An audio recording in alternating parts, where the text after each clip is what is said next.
નમસ્કાર. ચાલો આજે એક બહુ જ રસપ્રદ સફર પર નીકળીએ. આ સફર છે આપણા ખોરાકની, જે મોઢાથી શરૂ થાય છે અને શરીરના ઊંડાણમાં ક્યાંક પૂરી થાય છે. ચાલો આખી પાચનની જાદુઈ દુનિયાને નજીકથી જોઈએ. આપણે રોજ જમીએ છીએ, બરાબર ને? પણ ક્યારેય એવું વિચાર્યું છે કે જે બપોરે ખાધું એ ભોજન ગયું ક્યાં? એનું ખરેખર થાય છે શું? આપણું શરીર એમાંથી શક્તિ કેવી રીતે બનાવે છે? ચલો આ પડદા પાછળની જે આખી પ્રક્રિયા છે ને એને ઊંડાણથી સમજીએ. આપણા શરીરની અંદર એક આખો નકશો દોરેલો છે, જેને કહેવાય છે માનવ પાચનતંત્ર. અને આ કોઈ સાદો રસ્તો નથી. આ તો એકદમ હાઈટેક સિસ્ટમ છે, જે આપણા ખોરાકને જીવવા માટેની ઊર્જામાં ફેરવી નાખે છે. અને આ જ આપણા આજના વિશ્લેષણનો મુખ્ય વિષય છે. તો પાચન એટલે શું? એકદમ સહેલા શબ્દોમાં કહીએ તો એવું સમજો કે કોઈ મોટી બિલ્ડિંગને તોડીને એની નાની નાની ઈંટો છૂટી પાડવી. આપણું શરીર છે ને એ ખોરાકના મોટા ટુકડાઓનો સીધો ઉપયોગ કરી જ ના શકે. એટલે પાચનતંત્ર એને તોડીને સાવ નાના પોષક તત્વોમાં ફેરવે છે, જેને આપણું શરીર પછી આરામથી વાપરી શકે. ચાલો હવે આ વાતમાં થોડા ઊંડા ઉતરીએ. આપણું જે પાચનતંત્ર છે ને એને એકદમ સ્માર્ટ ફેક્ટરી જેવું ગણી શકાય. એક બાજુથી કાચો માલ એટલે કે ખોરાક અંદર જાય છે અને બીજી બાજુથી પ્રોસેસ થઈને શક્તિ અને પોષક તત્વો બહાર આવે છે. મજાની વાત છે ને? આપણું ખોરાક એક લાંબી વાંકી-ચૂકી મુસાફરી પર નીકળે છે. આ રસ્તાને કહેવાય પાચન માર્ગ. આ સફરના મુખ્ય સ્ટોપ કયા કયા છે? તો જુઓ, પહેલા મોં, પછી અન્નનળી, જઠર, નાનું આંતરડું, મોટું આંતરડું અને છેલ્લે મળત્યાગ. ચાલો હવે દરેક સ્ટેશન પર ગાડી રોકીને જોઈએ કે ત્યાં શું થાય છે. તો આ આખી ગેમ અહીંથી જ શરૂ થાય છે. જેવો ખોરાકનો કોળિયો મોંમાં મૂક્યો કે તરત જ દાંત કામે લાગી જાય છે. એ એને કાપે છે, નાના ટુકડા કરે છે અને સાથે સાથે લાળ ગ્રંથિમાંથી લાળ ભળીને એનું રાસાયણિક પાચન પણ શરૂ કરી દે છે. આ પહેલું પણ બહુ જ અગત્યનું સ્ટેપ છે. હવે ખોરાક અન્નનળીમાંથી સરકીને પહોંચે છે જઠરમાં. આ એક સ્નાયુની બનેલી જે આકારની મજબૂત કોથળી જેવું છે. અહીં ખોરાક બરાબર વલોવાય છે અને એમાં ભળે છે શક્તિશાળી એસિડ અને પેપ્સિન જેવા પાચક રસો. એક મજાની વાત કહું, જઠરની અંદરની દિવાલ પર એક ખાસ પડ હોય છે, જે તેને પોતાના જ એસિડથી બચાવે છે. કમાલ છે ને? હવે જે આંકડો આવવાનો છે ને સાંભળીને નવાઈ લાગશે. 7.5 મીટર! જી હા, 7.5 મીટર! આ આપણા નાના આંતરડાની સરેરાશ લંબાઈ છે. વિચાર તો કરો, આટલી લાંબી પાઇપ આપણા શરીરમાં કેવી રીતે ગોઠવાઈ હશે?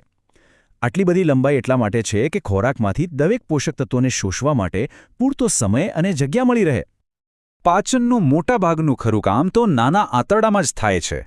પણ એ આ કામ એકલું નથી કરતું. એને મદદ કરવા માટે આખી ટીમ છે.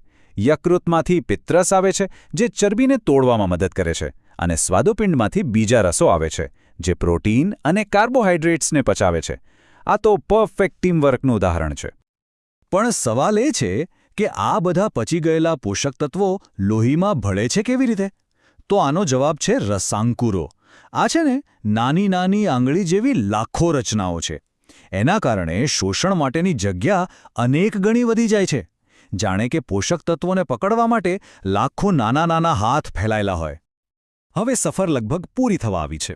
જે ખોરાક પચ્યો નથી એ કચરો હવે જાય છે મોટા આંતરડામાં.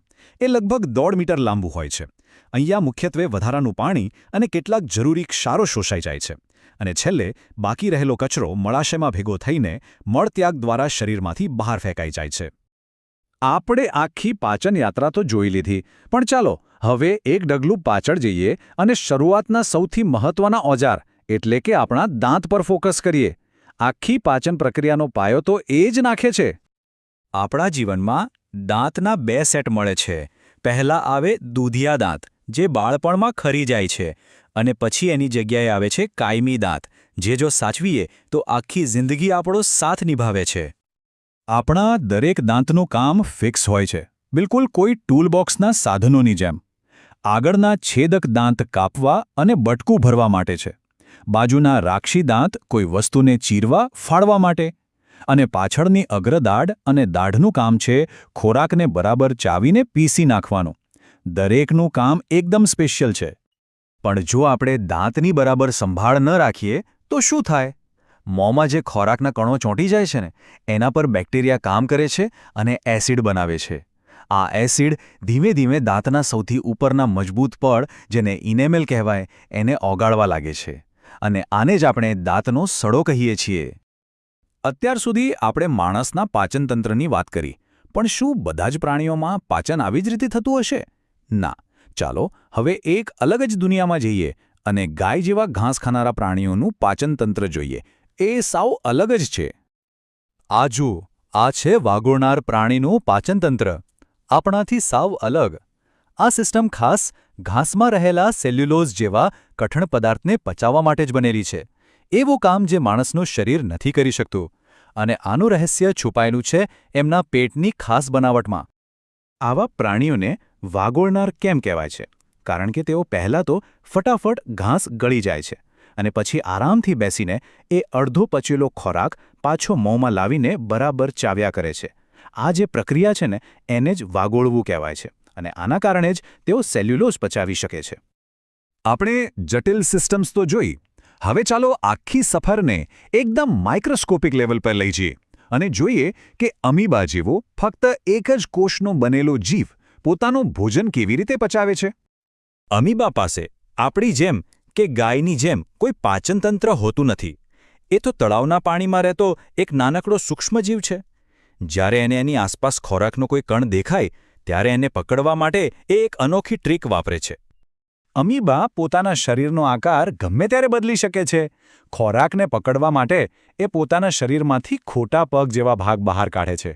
આ ખોટા પગ ખોરાકના કણને ચારે બાજુથી ઘેરી લે છે અને એને એક કોથળી જેવી રચનામાં કેદ કરી લે છે, જેને અન્નધાની કહેવાય. બસ પછી એની અંદર જ પાચક રસો ભળીને પાચન થઈ જાય છે. તો આપણે 3 સાવ અલગ અલગ પાચન પ્રણાલીઓ જોઈ: માણસની, ગાયની અને અમીબાની. ભલે એ ત્રણેયની રચના અને જટિલતા કેટલી પણ અલગ કેમ ન હોય, પણ પોષણના જે મૂળભૂત તબક્કા છે ને, એ બધામાં સરખા જ રહેશે. તો આ આખી વાતનો સાર શું છે? એ જ કે જીવ ગમે તેટલો મોટો, નાનો, જટિલ કે સરળ હોય, પોષણની પ્રક્રિયામાં આ 5 મુખ્ય સ્ટેપ્સ તો હોય જ છે. અંતઃગ્રહણ, પાચન, શોષણ, સ્વાંગીકરણ અને મળોત્સર્જન. આ 5 પગલાંનો નિયમ લગભગ દરેક જીવને લાગુ પડે છે. અને આપણે આ વિશ્લેષણનો અંત એક વિચારવા જેવા સવાલ સાથે કરીએ. આપણું પાચનતંત્ર હજારો વર્ષોના વિકાસ પછી બન્યું છે, જે આપણા પૂર્વજોના ખોરાકને ધ્યાનમાં રાખીને વિકસ્યું છે.